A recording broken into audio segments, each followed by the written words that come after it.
Assalamualaikum warahmatullahi wabarakatuh. Perkenalkan, nama saya Azara Dusganda dengan NIM 24002008 dari Prodi Administrasi Pendidikan.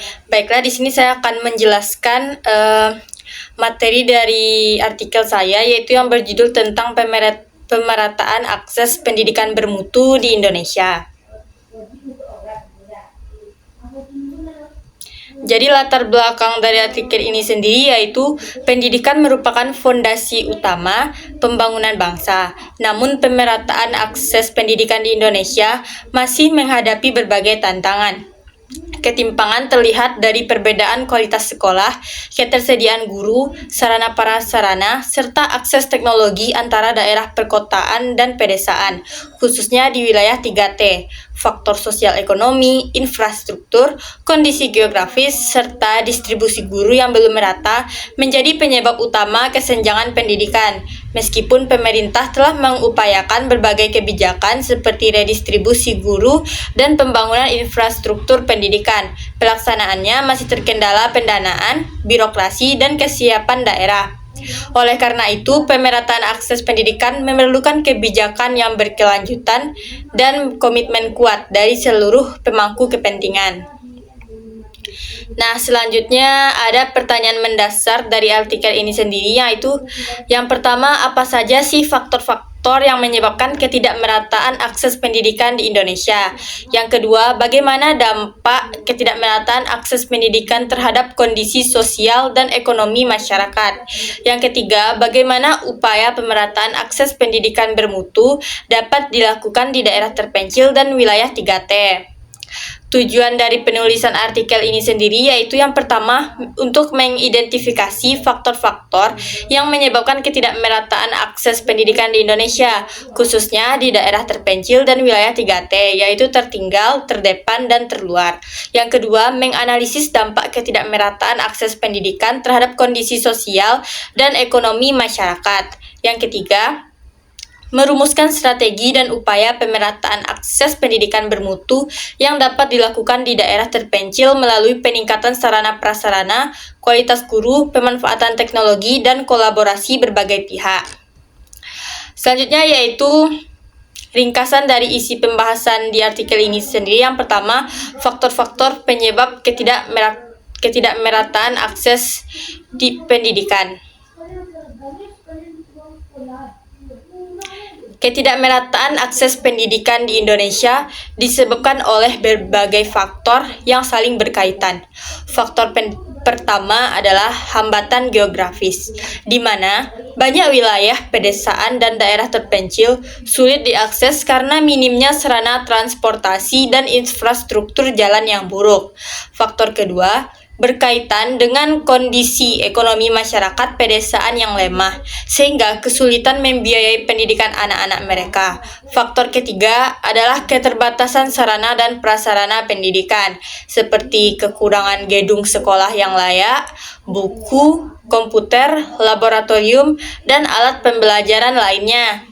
Faktor keempat adalah distribusi guru yang tidak merata, di mana daerah terpencil mengalami kekurangan guru dan guru berkualitas, sementara kota-kota besar cenderung menumpuk tenaga pendidik. Faktor kelima adalah kesenjangan teknologi, karena akses internet dan teknologi pembelajaran di pedesaan masih jauh tertinggal dibandingkan perkotaan. Selain itu, kualitas kurikulum yang tidak merata dan kurangnya keterlibatan masyarakat dalam proses pendidikan juga menjadi penghambat pemerataan akses pendidikan di daerah terpencil. Yang kedua yaitu dampak ketidakmerataan dari akses pendidikan. Ketimpangan akses pendidikan memberikan dampak negatif yang signifikan terhadap kondisi sosial dan ekonomi masyarakat.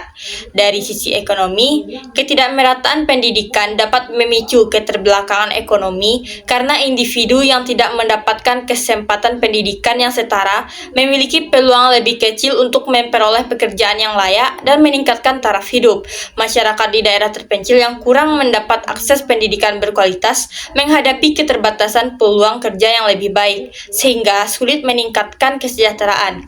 Kondisi ini berpotensi menciptakan siklus kemiskinan yang berulang dari generasi ke generasi karena anak-anak yang tidak yang tidak mendapatkan pendidikan layak akan memiliki prospek kerja rendah di masa depan dan meningkatkan risiko pengangguran struktural. Dari sisi sosial, ketimpangan akses pendidikan menyebabkan menurunnya kualitas pendidikan secara keseluruhan dan melebarkan jarak sosial antara berbagai kelompok dalam masyarakat. Mereka yang memiliki akses pendidikan lebih baik akan memiliki peluang ekonomi, politik, dan sosial yang lebih besar dibanding mereka yang kurang berpendidikan. Akibatnya, kesenjangan semakin dalam di antara kelompok-kelompok masyarakat dan dapat meningkatkan pemecahan sosial. Yang ketiga, yaitu upaya pemerataan akses pendidikan bermutu.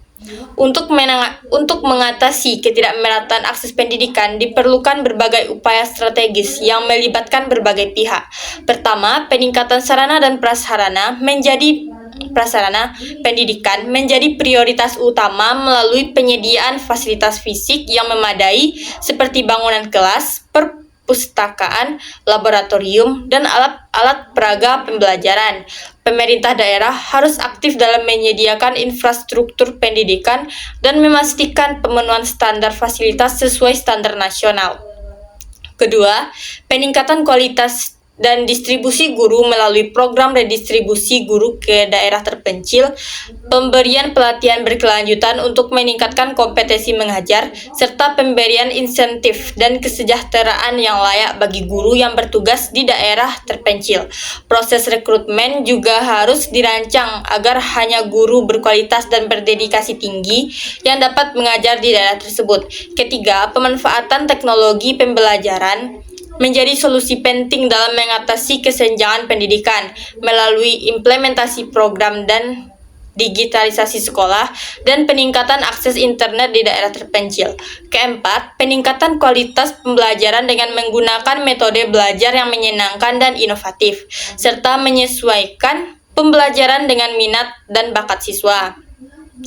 Kelima, kolaborasi multi pihak sangat diperlukan, melibatkan kerjasama antara pemerintah pusat dan daerah, partisipasi aktif masyarakat, serta keterlibatan lembaga swasta dan organisasi filantropi dalam mendukung pendidikan di wilayah 3T. Pemerintah juga telah mengimplementasikan berbagai kebijakan berdasarkan Undang-Undang Nomor 20 Tahun 2003 tentang Sistem Pendidikan Nasional, termasuk peningkatan anggaran pendidikan dan program khusus untuk wilayah 3T. Meskipun berbagai upaya telah dilakukan dan memberikan perubahan positif, implementasi kebijakan masih menghadapi tantangan terkait pendanaan, birokrasi, dan kesiapan daerah. Oleh karena itu, keberhasilan pemerataan pendidikan membutuhkan komitmen kuat dan kolaborasi berkelanjutan dari seluruh pemangku kepentingan untuk memastikan setiap anak memperoleh kesempatan belajar yang sama tanpa memandang latar belakang sosial dan wilayah geografis, sehingga tercipta pendidikan Indonesia yang inklusif, bermutu, dan berkeadilan. Selanjutnya, kesimpulan dari materi ini sendiri yaitu pemerataan akses pendidikan di Indonesia masih menghadapi tantangan besar yang bersumber dari faktor sosial ekonomi, geografis, distribusi guru, dan ketersediaan sarana prasarana. Ketimpangan antara wilayah, perkotaan, dan pedesaan, khususnya daerah 3T, menyebabkan perbedaan signifikan dalam kualitas layanan pendidikan yang diterima peserta didik. Penelitian terbaru menunjukkan bahwa hambatan utama yang dialami daerah terpencil meliputi akses terbatas terhadap teknologi pendidikan, infrastruktur jalan yang buruk, serta minimnya fasilitas belajar yang layak. Situasi ini berdampak pada rendahnya partisipasi pendidikan belajar siswa. Saran dari materi ini sendiri yaitu pemerintah pusat dan daerah perlu meningkatkan aplikasi anggaran pendidikan untuk wilayah 3T, mempercepat pembangunan infrastruktur, dan memperkuat program redistribusi guru dengan insentif yang memadai. Lembaga pendidikan harus meningkatkan kualitas pembelajaran melalui metode inovatif dan pelatihan guru berkelanjutan. Masyarakat diharapkan lebih aktif berpartisipasi dalam mendukung pendidikan di daerahnya. Sementara sektor swasta dan lembaga filantropi dapat berkontribusi melalui program CCR dan penyediaan fasilitas pembelajaran. Selain itu, perlu dilakukan penelitian lanjutan mengenai efektivitas implementasi kebijakan pemerataan pendidikan untuk menemukan solusi yang lebih kontekstual sesuai karakteristik masing-masing daerah. Mungkin hanya itu yang dapat saya jelaskan. Terima kasih. Wassalamualaikum warahmatullahi wabarakatuh.